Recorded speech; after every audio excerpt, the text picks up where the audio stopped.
The one thing was, if you were in Chuck's way, we touched upon it. If you were in Chuck's way, I mean, that was it.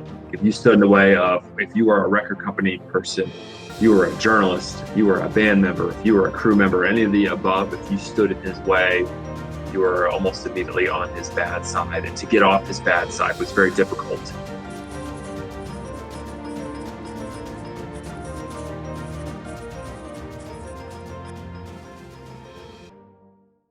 David, thank you so much for your time. I recently finished, I bought the book pre-order, and I got the shirt as well, so I got the whole package. I tried to find the shirt, but I think I use it a lot, and I think it's washing right now. But we are here obviously to talk about When Human, your latest book. But before then, I want to go into Chuck's life and how the idea of getting right about Chuck in first place. But before that, let's go back all the way back to the beginning and tell me about your story become a music journalist. Yeah, I've been doing this since 2002, which it's really bizarre to say that now, that it is 24 years of doing this, but I have a writing background and that's what I went to school for.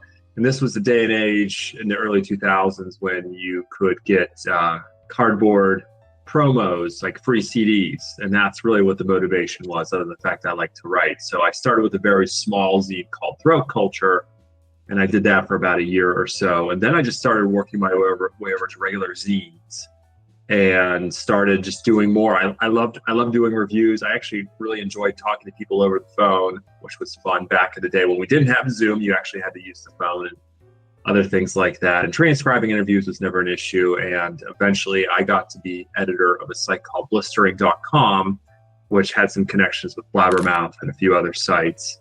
And along the way, I got a few things in Metal Maniacs magazine, and I kept on doing zines and magazines. And by 2013, 2014, I got the urge to do a book. And my first book was on Noise Records, which had Celtic Frost and Halloween, Creator, Corner down the line. So it took about 3 years to do that. I released that on my own in 2017, but I had a European publisher.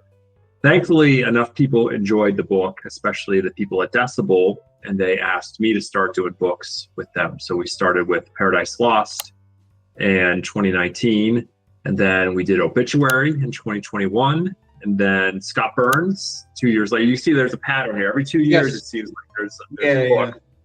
And in doing Scott Burns's book is how I ended up doing Chuck's book. But yeah, it's fun. It's not a full-time gig. Writing about metal does not pay the bills. In a perfect world, it would. It used to back in the 80s, back in the day when they flew journalists across the world to cover, Rock in Rio or whatever big event was happening. But that doesn't happen anymore. But I love doing it. I love doing books. I love the whole process of it, no matter how mundane it is, from transcribing interviews to research, all this stuff. So it's a lot of fun. I'm very fortunate to do it, and I don't take it for granted. That's awesome doing this as well. I think the same motivations that you had, not to get free stuff, but be able to talk to people, artists, and anyone that in this world that I like, get deep. But did you mention Rock in Rio? Did you end up going to Rock in Rio, or did you just cover? No, I'm just using that as an example. Okay. Because there's back in the day, they would fly journalists down to cover it. Yes. Everything. That would be awesome to do on that scale. It doesn't happen that much anymore. Yeah, I asked because I grown up in Rio, so that's yeah. Yes. Those festivals are legendary, like the ones that Maiden did, and everything in Priest in 1991. Yeah, I mean, it doesn't get any better than that. That's like the apex. Yeah, nowadays, I mean, all the festivals, Rock in Rio, the same as well. It's becoming something different than just music, but we don't have to go. Right. You went ahead and talked about your first book about Noise Records, and my question to you before that would be, why writing a book? First of all, if music is being a journalist and talk about metal wasn't enough, and then you went deeper and create more problems for yourself and write a book. Why why writing a book, first of all, and what was the biggest motivation? Just to do it. I had done enough interviews, sort of like yourself, right? You do enough interviews over enough time and reviews. I thought maybe that was a good challenge to have. And noise seemed like such a cool topic because you had all these legendary bands who are still going in some way, shape, or form. And they had an owner, Karl Ulrich Walterbach, who none of the bands liked. It was like the perfect story. It's just sitting there.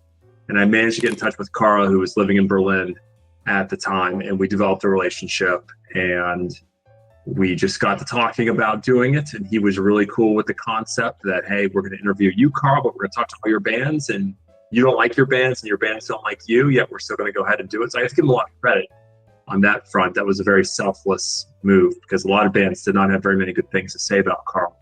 And I think he knew that going in. But that took a while to do. Just my first one, it's just a learning experience. Like the initial drafts of that book, I haven't gone back and looked at them in 10 years or whatever. I'm sure I would laugh at them now. It's just one big learning experience. But I met so many cool people along the way, and just the whole process of doing it. And the first I had very fun. I have fond memories of all the books, but especially the first one because it was the first, and it was a goal I had set, and thankfully I was able to achieve it. But I had some help along. That's it's interesting because you touch topics and bands that, I mean, there's nothing before. There's nothing about Noise Records before. There's nothing about Obituary before. There's nothing about Paradise Lost and Scott Burns. And my next question would be, there is a book, and I don't know if you know about this book, which is called Death by Metal. Actually, my it's in Portuguese from Reno Gehlke, and it's more about. I read this one when it came out, Portuguese Brazilian editor. It's very different because it goes more into the Death story about the lyrics, about the 3,000 change of lineups and all those things that you definitely know about it. Did you read this book? I've heard of it. I have seen it around. I don't know whether, and please correct me if I'm wrong, Lucas, if there's an English version of it or not. I have not seen I'm not sure, but I am Italian. The guy is Italian, so yeah. Yeah, that may be it. Yeah, that makes sense. Right. Yeah. So yeah, there's this thing about Chuck and about death, but like most of the topics that you touched before, there's nothing really concrete out a book. There is a documentary about death, but like many documentaries, it doesn't, it's just scratched the surface because you have to fit under 2 hours or hour and a half. So why Chuck? First of all, why death? When I was doing Scott Burns's book, Scott recorded Chuck from leprosy on through individual thought patterns and got to know a lot of guys in death, and of course Scott personally, and a lot of people had very strong feelings about Chuck. And along the way, it was suggested to me there were things about Chuck that not a lot of people knew about.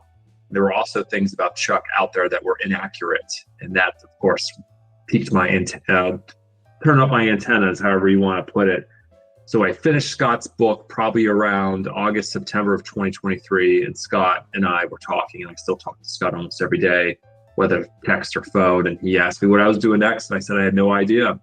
And Scott then said, well, why don't you do Chuck's book? And that's when the light bulb went off, and the first person I called was Steve DiGiorgio, because Steve, of course, is very integral to this whole story, and I pitched the idea to Steve, and Steve was like, I think that's actually a pretty good idea. Let me talk to the Schuldiner family.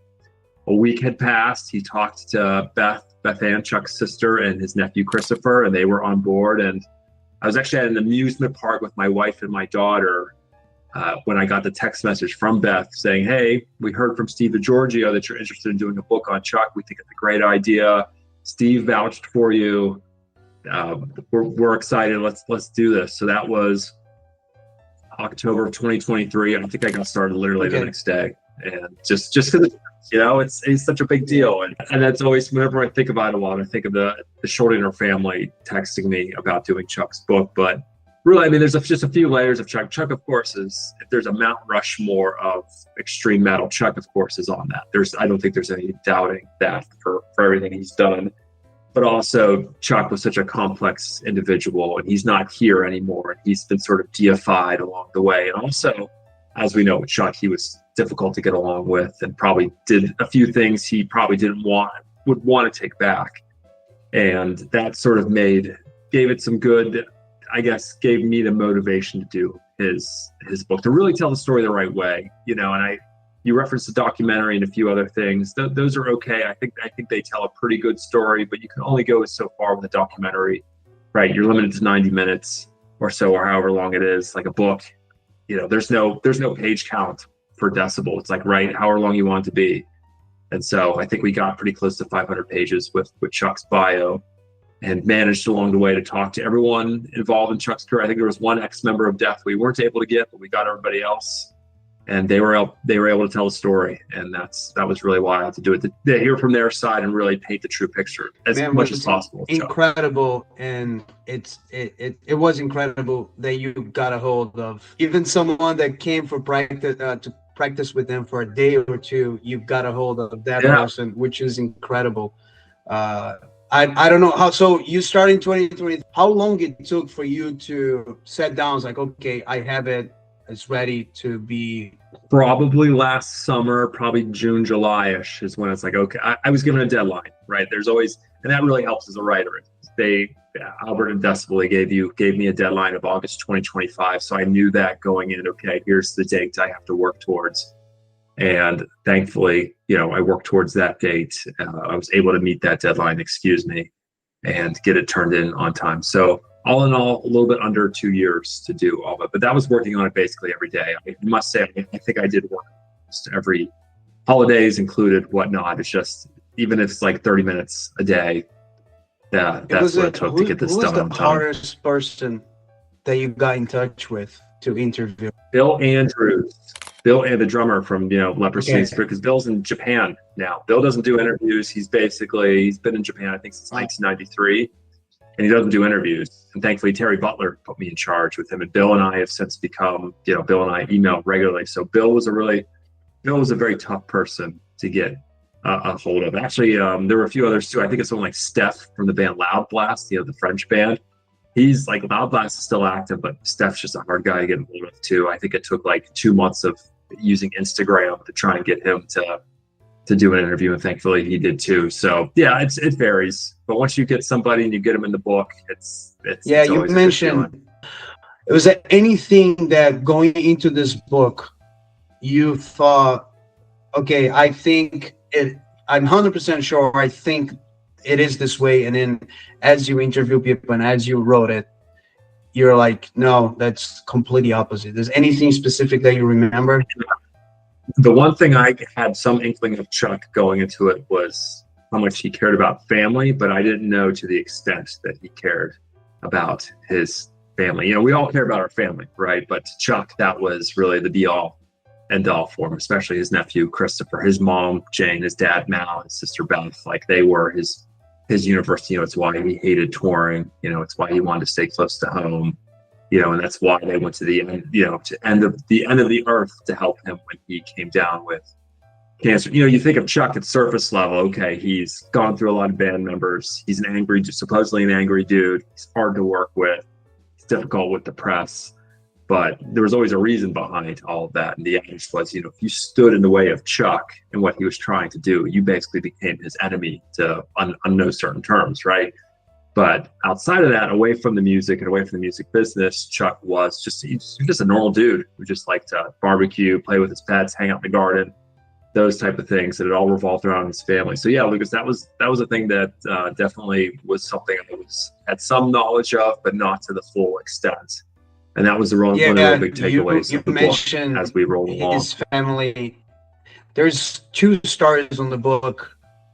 One, I kind of knew it, but I forgot about it for a long time, when Death toured without Chuck, which is a wild story. It's one of the wildest things. Yeah. It's like, Megadeth go without Dave Mustaine, or why not, like all those things. It's a parallel, right? Yeah. It was wild. But you mentioned on the book that tour probably saved Death's career because it kept the train rolling. Yeah, if so, look at it this way: death was, so 1990, six figures of money for a death metal. It's even today. This is a ton of money, right? And so, had Chuck bailed on that tour, I mean, Death would have been in debt for close to six figures. It would have ruined the band financially, and Chuck's reputation would have been ruined permanently if Terry and Bill had not decided to go over. I know it made at the time Terry and Bill look really bad, and Chuck drew a line in the sand with them. But them doing Terry Butler and Bill Andrews doing that tour with Creator in Europe, it definitely saved Death. There's no two ways about it. I know what we try and do with these books is be a little objective here and there, but that was one of the few times, and Terry and I had spoken about this, like, I'm going to take off the objectivity cap here and come right out and say this is what saved Death, because had they not have gone to Europe, that very well could have been the end of the band. So they knew they would be fired as soon as they got back to the States. So it's a crazy story and very well put it. And another thing that you mentioned already was going into a little bit further down the road when Chuck got diagnosed with cancer. How much, and I want to hear you talking about what's your relation, what was the relationship that you had with Beth, his sister, because it was, I mean, it made me very emotional just to think about, because I'm Chuck's age right now when he passed away.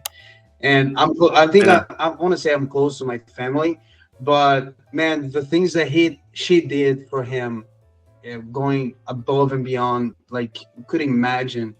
And what is your takeaway from her, especially? You mentioned about his family, but especially from her.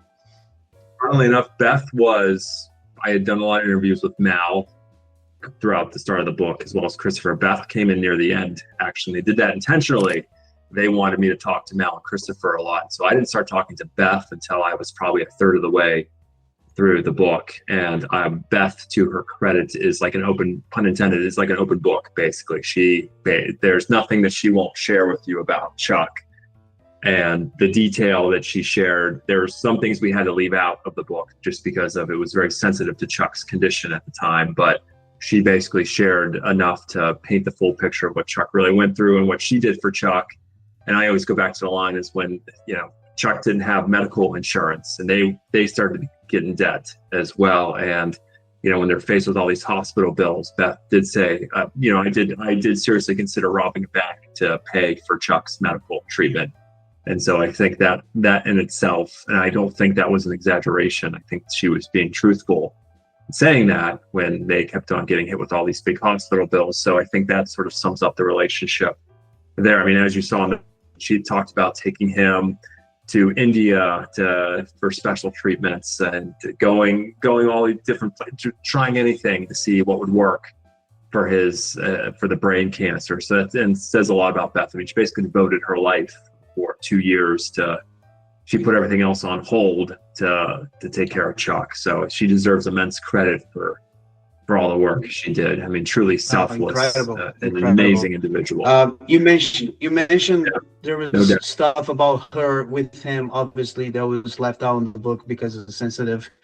Is there anything else, even before during Death's career, that you out or you decided not to include? Let me put it this way.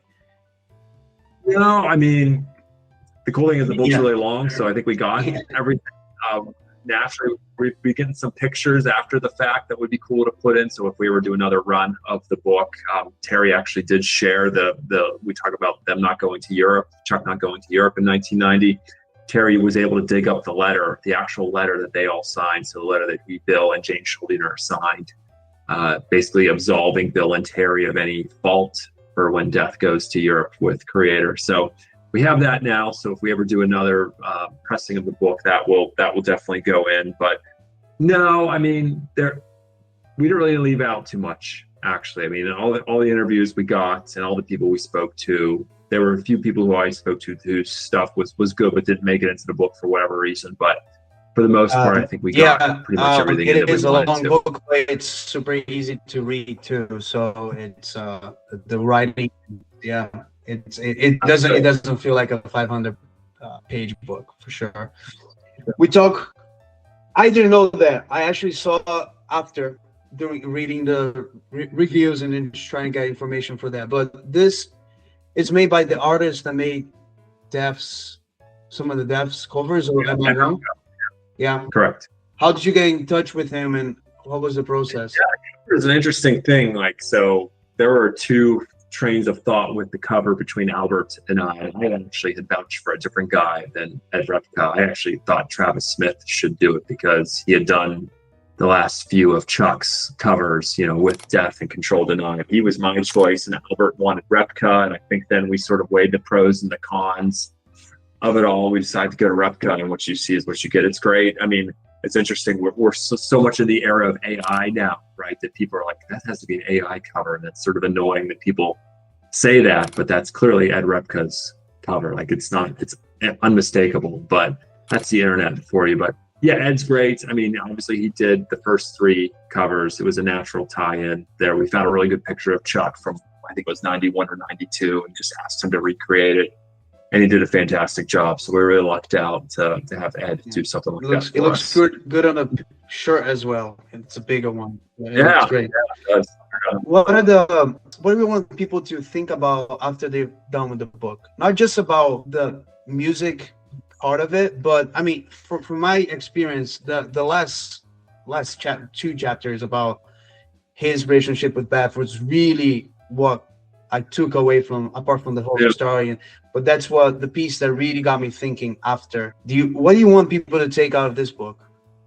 Yeah, without getting too philosophical, I guess is, you know, that we call the book Born Human for a reason. Like, we're all human beings and we all make mistakes. And for as much as Chuck was, there was always this image painted of him in the press and the media, and still to this day, people think one way of him. But really, Chuck was just a regular dude who loved his family.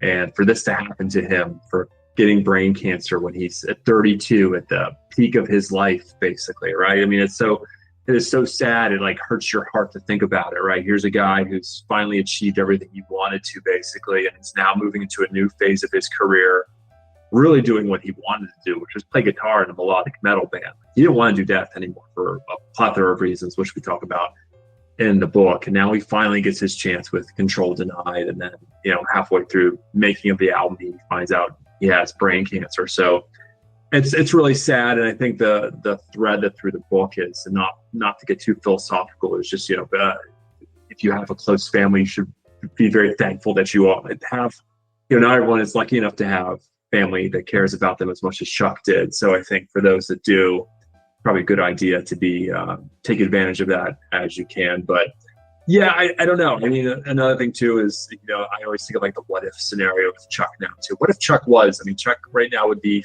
50, so he'd be 59 this year. He'd be turned 59 on May 13th. Like, I always wonder, what would Chuck think of all this? Like, think about how big Death is now. They're huge. Think about how big he is. He's a legend now. You know, would he have continued to do Control Denied? Would he have gone back to Death? I don't know. There are so many variables here. I think a lot of people are of the opinion that he actually would have gone back to doing Death at some point. Like, he would have been blown away by how popular Death had gotten after he had passed away. And that's another sad thing too, right? Chuck was always wanted that acceptance from everybody, and he didn't get it when he was alive. And it was a shame that it had to happen when, you know, a decade after he had passed away. So yeah, that's another thing too. I think it's like, what kind of music would Chuck be doing today?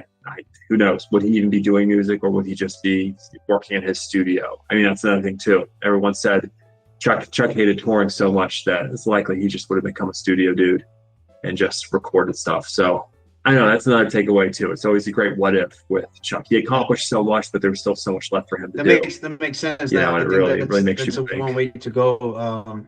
With him being in the studio, because, and you mentioned at the end the internet, right? And then I think it impersonated a lot of bands from the 80s and the 90s getting, you know, being popular again.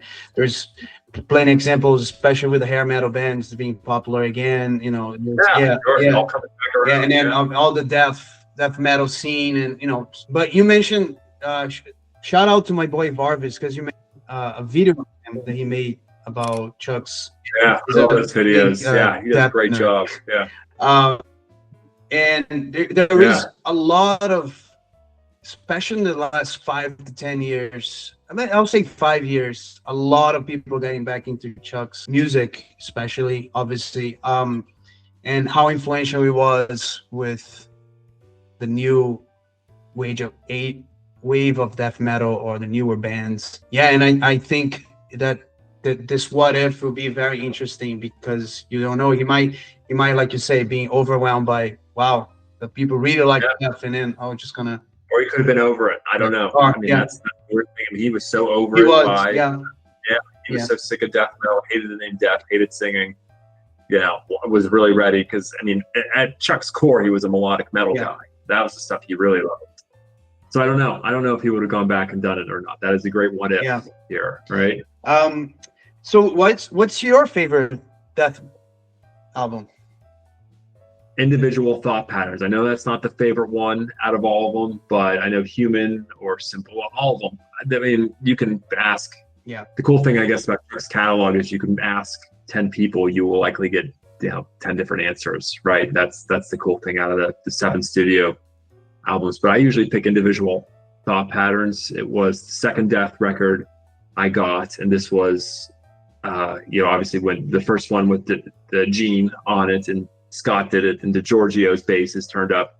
I just think this is when Chuck sort of really turned the corner on playing more technical music, and it sort of gets overlooked, right? It's wedged in between Symbolic and Human, and it has a philosopher on it, of course, too. So that, I think that's a big one. But yeah, I usually go back to Individual Thought Patterns the most, actually. Not to say, I mean, they're all, I don't know if we can even rate the records. They're almost either all 9 out of 10. Yeah. That's one thing that the book made me do, was go back to Def's catalog, because I haven't been listening to Def. And on a daily basis in such a long time, it's easy to just go back to it and then start listening. Discover so many things, and always start listening to other bands about the same era at the same time, and then it definitely helped. And then you listen to today's music, how influential it was for that, for sure. Yeah. Last couple of things. What do you think is the legacy part of Chuck? It's most misunderstood by now. Yeah, the most misunderstood thing about Chuck was, I think we touched upon this earlier here, is, people talk about all the lineup changes that he went through and all the issues he had with the people. But the one thing was, if you were in Chuck's way, we touched upon it, if you were in Chuck's way, I mean, that was it. If you stood in the way of, if you were a record company person, if you were a journalist, if you were a band member, if you were a crew member, any of the above, if you stood in his way, you were almost immediately on his bad side. And to get off his bad side was very difficult to do. But a lot of those things were justified that he did. I mean, there's no excusing the way he treated some people sometimes, right? But you could also look at it this way, I'm 43 now. How I acted in my 20s is way different than how I act now. Chuck was constantly under pressure and having all these demands thrown in his face as an early 20-year-old, and who knows how any of us would have reacted in those situations. And so the fact that the fact that he sort of owned up to his mistakes later on, I think says a lot about him. But at the same time, I think it's important to know that, the things that Chuck did, there usually was a reason behind doing it, if we're talking about the personnel decisions within the band. But yeah, he's a tough egg to crack. There's a lot of trauma with Chuck, of course, with his brother. I think that plays as well. And he never was able to come to grips with that. And I think there's a factor in all of that as well. He's just a very complex human being, but at the same time, there's some simplistic things about Chuck that are very endearing. So I don't know what the takeaway is. It's like Chuck was just a dude who happened to Chuck was a dude who had a tragic childhood, who ended up being this visionary in metal music, and was immediately put into a pressure cooker and handled the best that he could. He definitely fumbled things along the way, and eventually he came out on the right side of things. But by then, the sad thing is when he got cancer. So it's tough. It's really tough. It was a hard thing to go through sometimes doing this. Yeah, that's a great line. No doubt about start the video though, what you just said. Thank you. It's a great line. Yeah. Yeah, have you seen the? I think it's Death by Metal, the band. Have you watched them live? Yes. So death. Do you mean Death to All? Death Band? well, yes, Death by Yeah, yeah. yes. I saw them. I've seen them twice, and I saw them this past November, literally like a week after the book Oh, awesome. came out, like after I had my physical copies of the book. So I Steve was able to go plays on it, back. right? Yeah, Steve DeGiorgio, Gene, Yes. Bobby, and Max. So I was able to go backstage in Reading, PA, and hang out with Right. them for a bit. So I've met all of them at various points before, but it was cool to actually hand them. Oh, that's awesome! Wow, sign that's and great. Yeah, everything. they do. Yeah, they're great. I mean, Max is the closest thing to Chuck as you'll get. He is a cool dude. He nails Chuck's parts. Gene, of course, is one of the best drummers in the world. Steve, and let's not forget about Bobby. Bobby's a world-class guitar player too. I mean, that pound for pound. I mean, you could probably plug in a few of the other guys too. You know, and I love what Left to Die does too. Just playing the early era stuff. You know, with Terry, Rick Ross, Gus Rios, and Matt Harvey. I mean, that's a great lineup too. So it's cool to see that these guys are all keeping Chuck's legacy alive. They are the right people. Say what you will about them being tribute bands, and these guys. There's a demand for it. People still want to hear Chuck's music. Yeah. That's irrefutable fact. So these guys are out there doing it, and I think they're doing them justice. So I think it's great. How about what's next for you? Yeah, I just started on something on the New Orleans bands. So, Crowbar, I Hate God, Acid Bath, who of course have blown up recently, Down, all the NOLA band. So just started on that a few weeks ago. So if the calendar is correct, that will be out in 2027. So still on that 2-year schedule. So, the last few ones have been in the Floridian death metal scene. So now it's nice to move into a different scene. So just got started on that. Incredible. Looking forward to it. Yeah. Again, like this is like you can see here, but incredible book, David. Appreciate it. The effort. Thank you so much. Like you say, you work every day, even holidays, and I can't imagine the process and how to put this together, interview everyone. I think, like you say, once you do the first one, it starts getting easy, but I can't imagine it gets. Yeah. It's fun. That's why we do it. And we all love metal. That's why we do it as well. Yeah. So all the more reason. I think I'm saying your name of everyone that's fan of Chuck and Daph, and for putting this with Decibel as well. But I appreciate it. Thank you for the interview. It was really good. Yeah. Thank you so much. Best of luck with everything. Hope we can do this again. Yes, 100% on the next book for sure. Thank you. All right. You have a good night. Take Thanks, care. man. You too. Thanks.